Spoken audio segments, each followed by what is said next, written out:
দলের সভাপতি সাধারণ সম্পাদক জাকির হোসেন সহ নেতৃবৃন্দ আছে এবং যারা আমাদের পূর্বেও জমা দিয়েছে একটি উৎসব মুখর পরিবেশে এবং সবচেয়ে ভালো আমরা একটা বিষয় দেখেছি যে সব প্রার্থী নির্বাচনী আচরণ বিধিবিধি মানার ক্ষেত্রে সতর্কতা অবলম্বন করেছে, আন্তরিকতার সাথেই তারা নির্দিষ্ট কিছু প্রতিনিধি নিয়ে এখানে জমা দিয়েছে। কিন্তু যেটা হয়, রাজনৈতিক দলের নেতারা মনোনয়ন দাখিল করতে গেলে তাদের কর্মী সমর্থকরা বেঁধেও রাখা যায় না, তারা চলে আসে। তো সেই ক্ষেত্রে দেখা যায় নেতাকর্মীরা শহরের বিভিন্ন জায়গায় ঘুরছে, অবস্থান নিয়েছে তাদের আনন্দ প্রকাশ করার জন্য।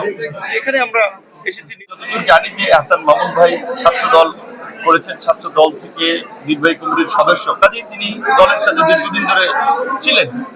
দলের প্রতি তার একটা প্রত্যাশা থাকতে পারে, কিন্তু জাতীয় রাজনীতির ইকুয়েশনে দল যে সিদ্ধান্ত নেয়, দল করলে সেই দলের সিদ্ধান্তই সকলের সমর্থন করা উচিত, এটা সকল দলের কর্মীদের ক্ষেত্রে। এখন বিএনপি করা কোনো কর্মী বা নেতা আমার জানা মতে তারেক রহমানের সিদ্ধান্তকে অমান্য করে কোথাও প্রার্থী হবেন না। যারা হবেন তারা সেটা হয়তো দলের প্রতি তাদের আনুগত্য নেই, নিজের ব্যক্তিগত রাজনীতি করলে তারা কেউ কেউ সেটা হতে পারেন। সেটা আমার ব্যক্তিগত কোনোভাবেই আমি সেই বিষয়ে খুব বেশি বলতে চাই না।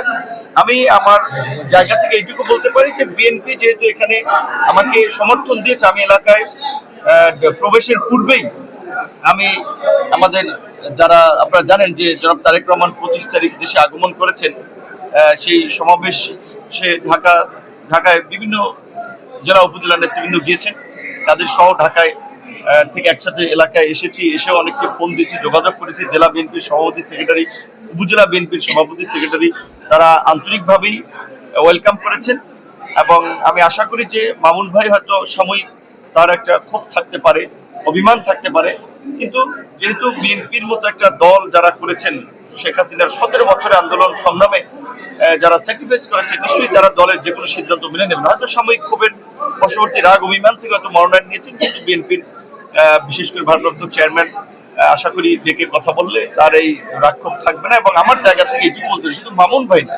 এখানে সকল দলের প্রার্থী সমর্থকদেরকেই আমি বলবো যে আমি নির্দিষ্ট কোনো দলের প্রার্থী হয়ে বা নির্বাচন করতে এখানে আসি নাই। আপনারা জানেন যে আমরা অল্প বয়সেও আন্দোলন সংগ্রাম করে ডাকসুর ভিপি হয়েছে, 28 বছর পরে জাতীয় রাজনীতিতে পট পরিবর্তনের ক্ষেত্রে একটা গুরুত্বপূর্ণ ভূমিকা রেখেছি। কাজে আমাদের যে জাতীয় পরিচিতি এবং অবস্থান, আমরা সেটাকে ধরে রেখে দল মত নির্বিশেষে সকলকে নিয়ে কাজ করতে চাই, সকলের জন্য কাজ করতে চাই। এখানে জামায়াত কিংবা ইসলামী আন্দোলনের যারা প্রার্থী হয়েছেন, যেটা আমরা বলেছি যে যারা আমাদের নির্বাচন এখন জোট করেছি, জোটের আগে যে জামাতের আমির কিংবা চরমনায় পীর সাহেব, তারেক রহমান এবং বেগম খালেদা জিয়ার মতো যারা জাতীয় নেতা, তাদের কোনো আসনে কোনো দলের প্রার্থী থাকা উচিত না। এবং আগামীর যে নির্বাচন, এটি কিন্তু একটি ঐতিহাসিক নির্বাচন।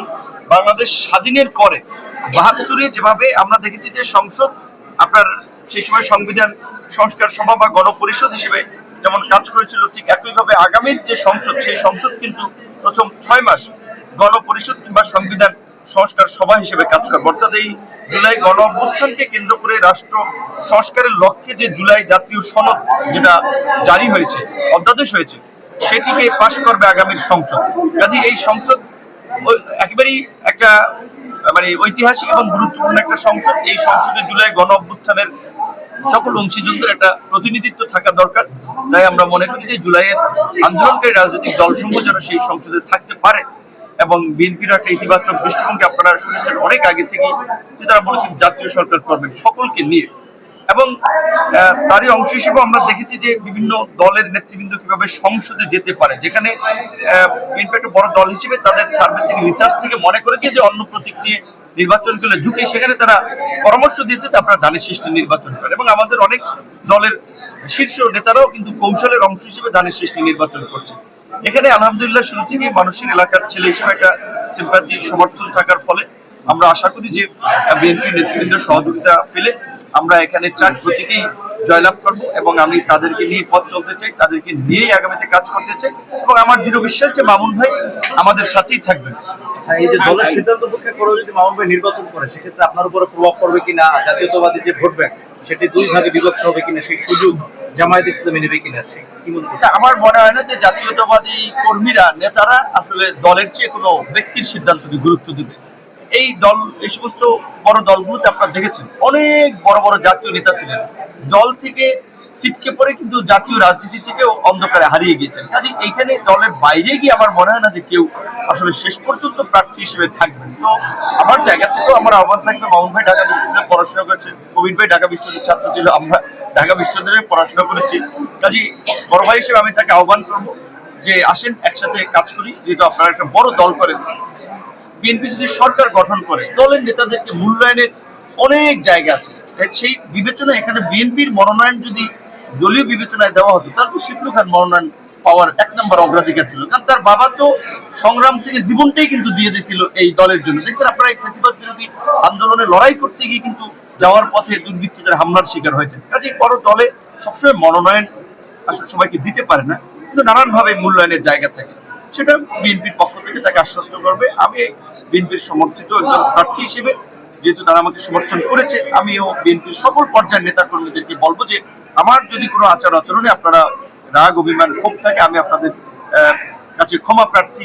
এই অঞ্চলেরও সকল মানুষকেই বলবো যে আমি ব্যক্তিগতভাবে কাউকে কখনো কটু কথা বলি নাই, কাউকে আক্রমণ কথাও বলি নাই, কিন্তু আমি নিজে আক্রমণের শিকার হয়েছি, কটু কথার শিকার হয়েছি। এখনো তীব্র মন্তব্য শুনি আমাদের ঘনিষ্ঠ লোকজনের আশপাশে, বিশেষ করে। তো সেই জায়গা থেকে আমি অনুরোধ করবো যে এই সোশ্যাল মিডিয়া কিংবা সামাজিক যোগাযোগ মাধ্যমে আমরা যেন এই ধরনের মন্তব্য করে পরিস্থিতিকে উত্তপ্ত না করি। সরকারের যে লক্ষ্য উদ্দেশ্য বাংলাদেশের ইতিহাসের একটি অবাধ, সুষ্ঠু, নিরপেক্ষ, গ্রহণযোগ্য নির্বাচন করা, যেখানে সকল প্রার্থীরা নির্বিঘ্নে প্রচার প্রচারণা করে কাজ করবে, এবং সরকারকে যদি রাজনৈতিক দলগুলো সহযোগিতা না করে তারা কিন্তু কখনোই সেই লক্ষ্যে পৌঁছাতে পারবে না। এবং আপনারা ইতিমধ্যে লক্ষ্য করেছেন যে বিশেষ করে এটা পরিষ্কার যে তারেক রহমানের আগমনকে কেন্দ্র করে এয়ারপোর্ট থেকে 300 ফিট পর্যন্ত লোকে লোকারণ্য। এটা কিন্তু কার্যত দেশের মানুষের একটা অগ্রিম বার্তা যে বিএনপির বা তারেক রহমানের প্রতি একটা সমর্থন। সেই জায়গা থেকে বোঝাই যাচ্ছে যে বিএনপি আগামীতে নির্বাচনের মাধ্যমে একটা নিরঙ্কুশ সংখ্যাগরিষ্ঠতা নিয়ে সরকার গঠন করবে।